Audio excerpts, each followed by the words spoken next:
Hello my dear friends, and welcome back to another Star Wars news update. In today's video, we're going to be talking about The Mandalorian Season 3, Obi-Wan Kenobi, and more. No jibber jabber today guys, let's just dive straight into it. So we begin with a new tease for The Mandalorian Season 3, provided by Pedro Pascal. According to the actor, The Mandalorian Season 3 is going to have, quote, plenty of new faces for fans, and if there's one thing that Disney Plus and Lucasfilm have conditioned fans to expect, it's the inclusion of surprising guest stars. Most notably, The Mandalorian Season 2 brought back Boba Fett, we got a live-action Bo-Katan and Ahsoka Tano, and of course Chapter 16, the finale, shocked everyone with the surprise appearance of Luke Skywalker. With Mando and Grogu now reunited, as we saw in the Book of Boba Fett, there is no telling what's in store for Season 3, but we can make some assumptions based on the few hints that we got in Chapters 5, 6 and 7. So recently Pedro Pascal spoke with Neelix magazine, and while he did not give away any details, he did confirm that both old and new characters are going to be coming up. When asked what he could say about the next chapter in the Mandalorian story, Pedro replied, definitely nothing. There will be some familiar faces and there will also be a lot of new ones. He went on to say there is again a lot of action and a really great story. Satisfied?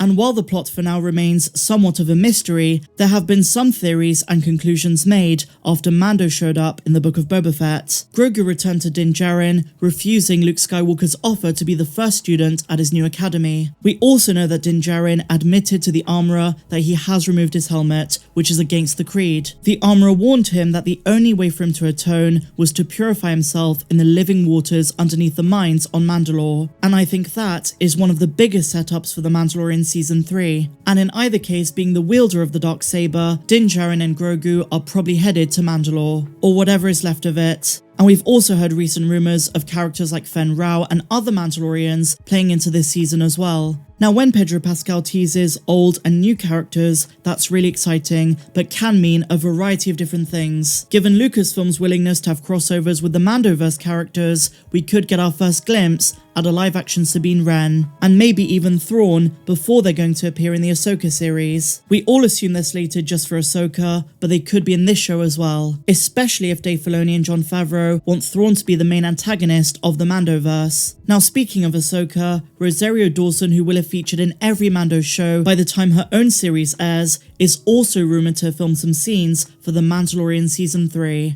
And speaking of old faces, we're probably going to see Mix Mayfeld, Grief Karga, and others too. But aside from these familiar faces, new ones are always the most exciting. The Mandalorian has done an excellent job of introducing characters that are now fan favourites, so I welcome new characters to the franchise. Let's just see what Season 3 has in store. And you know what guys, there is one character we don't talk enough about who deserves so much more love. Frog Lady and her husband Frogman. I'm really hoping we see more of the happy couple in Season 3. I was reminded by them when Bryce Dallas Howard tweeted a picture of them on Valentine's Day, and of course she is directing in Season 3, so maybe her episode could bring them back. So the takeaway from this piece of news is, we're going to see familiar faces as well as new ones. This season is truly going to be Mandalore heavy.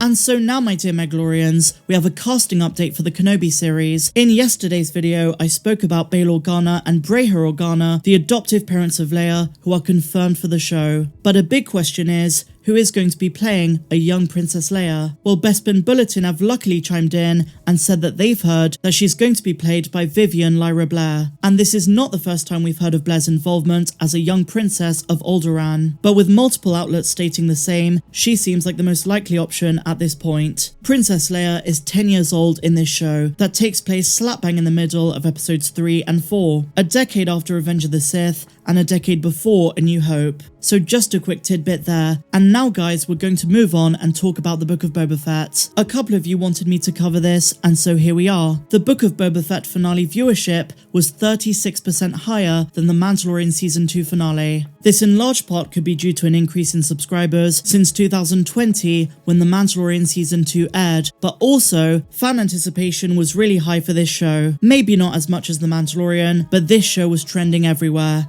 Deadline, who broke this news, say that the momentum and excitement for the first season of the Book of Boba Fett carried through all the way to the finale. In fact, the 1.5 million US households who watched the season finale through the weekend was 36% higher than the Mandalorian season 2 finale. Now, as I say, the fact that Disney Plus has raked in so many more subscribers since 2020 is a huge factor. But that aside, it also proves that Star Wars is very much alive and well. And speaking of viewership, imagine the numbers for the Kenobi series. They're going to be record-breaking, especially for the premiere date on May the 25th and also the finale on June the 29th. Really awesome stuff. And so finally, my dear friends, just as I did yesterday, we're going to be talking about more information provided by the new book, The Art of the Mandalorian Season 2. George Lucas revealed the main issue he has with the character of Grogu. Recently, I made a video of how George Lucas reacted when he heard Grogu's name for the first time. But this is different. It's a concern George has with Grogu having Jedi powers. So in the new book, the writer and director Dave Filoni reveals that he had discussions with Lucas about Grogu. And this is what Dave Filoni says.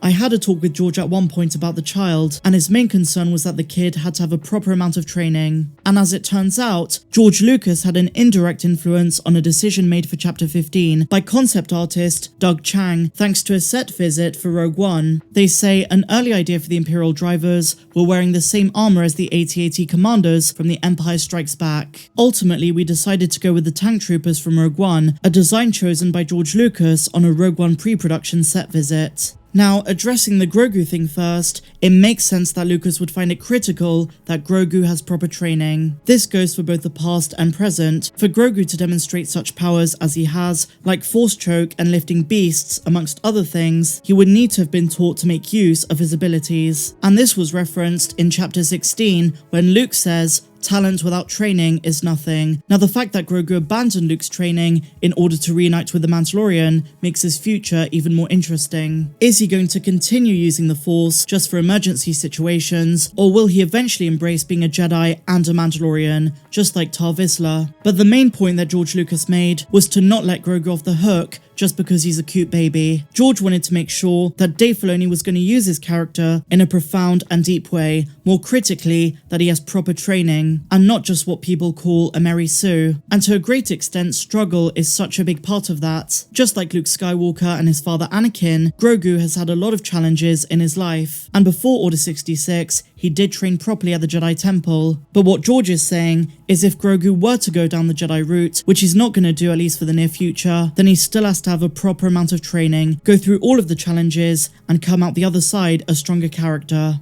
Really interesting stuff indeed. This book has had tons of tidbits, and go check out yesterday's video for much more. But otherwise, my dear friends, that brings us to the end of this news update. If you enjoyed it, please be sure to give me a big fat thumbs up, subscribe if you're new, and a huge welcome if you are, and down there in the description, you'll be taken to my Patreon page, where you get over 100 videos that are not found here on YouTube. But until the next one, guys, may the Force be with you always. I'm Star Wars Meg, have a good one.